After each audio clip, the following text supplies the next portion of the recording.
was nothing. Somehow, out of this nothing, came everything.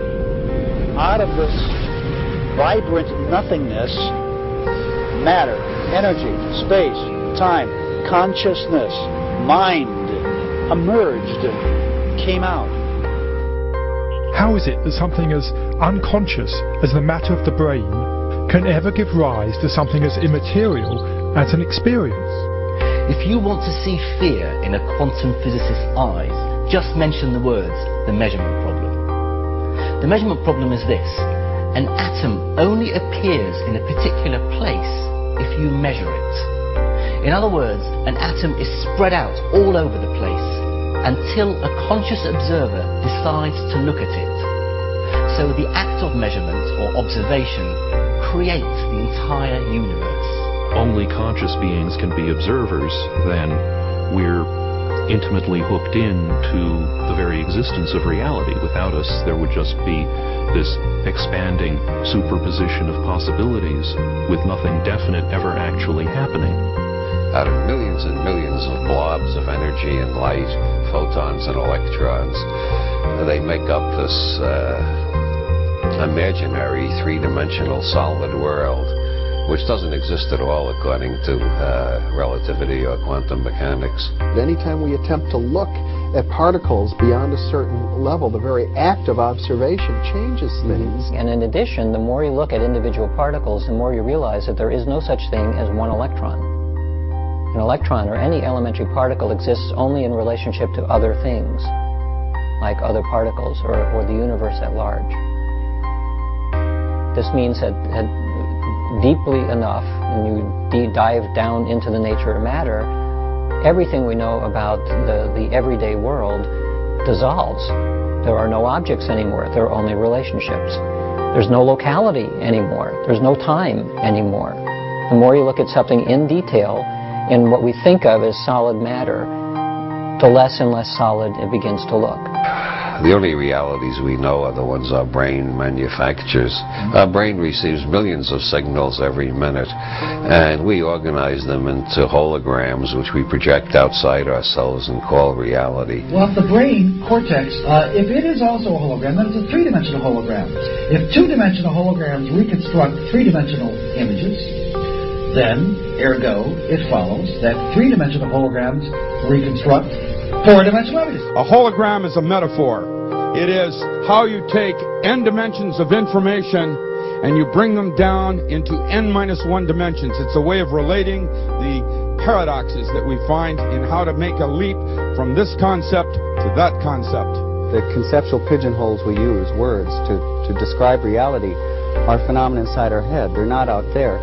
And most of the time this is a philosophical quibble, but when you get down to quantum physics, and this is one of the reasons that Bohm came up with the holographic idea, it starts to have real effects. And one of those is it's been discovered that if you take two subatomic particles like electrons, and in certain instances, when you do something to one, it will always affect the other, no matter how far apart they are. Well, how can this be? But what this tells us is that once matter is physically joined, even when it becomes separate, the energy is still there that's connecting it. And this is why it's important to me, because if we go back far enough in time, all the particles of matter of this entire universe that are expanding were all meshed together in a single particle about the size of a green pea. Is what scientists tell us today. It's what the computer models suggest. That if you could go into the universe today and take all the particles of matter and take out all the space in between and bring it together and compress it into a size of a single green pea, it means that you and me and every one of our listeners, we were all once part of that same particle that creates this whole universe today. And even though those particles are now separate and expanding, and the studies show that they are, energetically we're all still linked. So an atom and its electron are multiversal objects. And that multiversal object is what the quantum mechanics is describing. Now, that means that the parallel universe aspect of reality as described by quantum theory must apply to objects of all sizes. Humans, stars, galaxies, everything. And that's why we call it the parallel universe theory rather than just parallel electrons theory. Because we ourselves are made of atoms after all. We are, that's right. And the same theory that says that the atoms exist in more than one place in different universes says that we humans also exist in more than one place and in more than one state of mind and so forth in different universes. And so what that means, talking about words, is that there is no separation between electrons. Furthermore, there's no separation between people. Everything is interconnected, and the biggest secret of all, to me, is the extent to which individuality is an illusion. Illusion comes from how our minds perceive. My illusion comes from my mind. Your illusion comes from your mind. You do not need to search anywhere else for the source of illusion. Wherever we search externally, we cannot find the source of illusion because your illusions come from within your mind. The big thing we're talking about here is a new way of thinking about this thing we call the person, the self, the beingness, the I.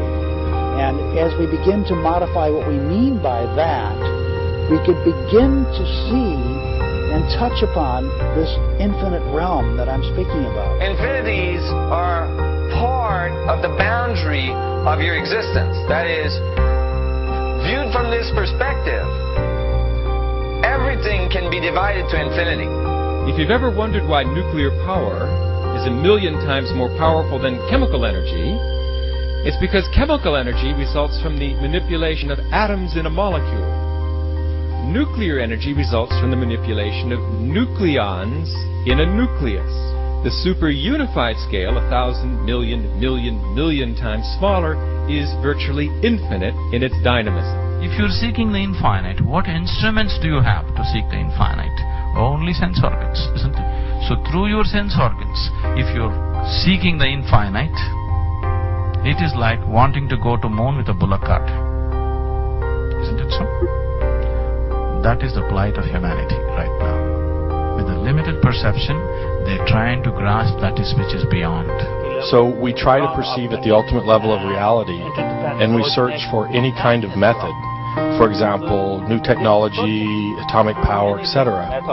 But search as we might, we cannot perceive the ultimate level of reality using these mechanisms. The ultimate level of reality is fundamentally empty. We cannot find and not observable using these scientific methods. Science is involved in a perceptual enterprise, not primarily in gaining knowledge, though knowledge appears, but knowledge is a byproduct of it. And by understanding the thing, you can coherently, then our contact with it, as long as it is coherent, it shows that our understanding is correct. You see, we must distinguish between correct appearances and incorrect appearances are illusory. Your appearance now is what we call residual self-image. It is the mental projection of your digital self.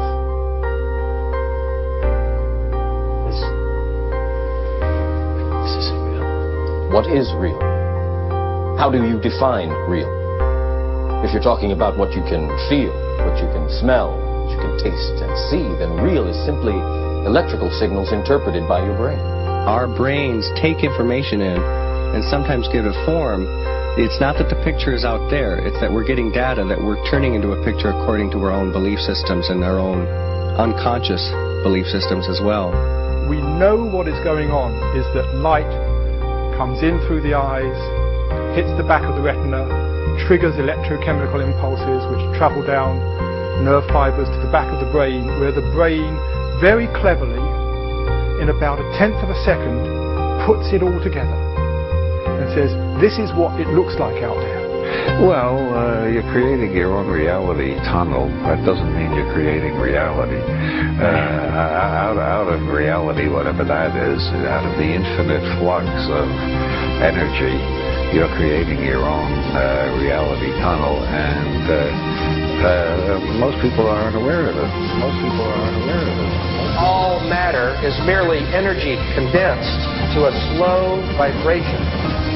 That we are all one consciousness experiencing itself subjectively. There is no such thing as death. Life is only a dream. And and we are the imagination of ourselves.